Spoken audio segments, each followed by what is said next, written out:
Samantala mga kabrigada, disaster worthiness ng government infrastructure sa bansa, pinasusuri ng isang kongresista kasunod yan ng lindol sa Cebu.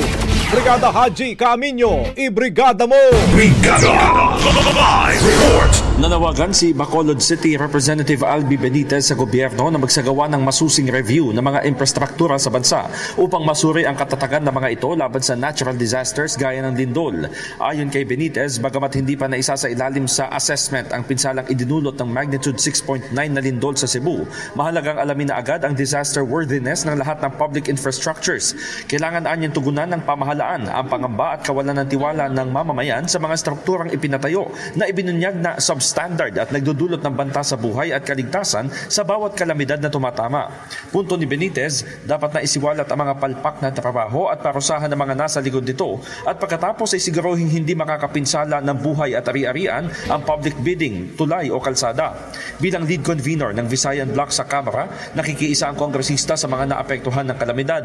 Kasabay nito ay handa umano ang kanilang grupo na maghatid ng tulong sa mga biktima upang makabangon ng tuluyan mula sa trahedya.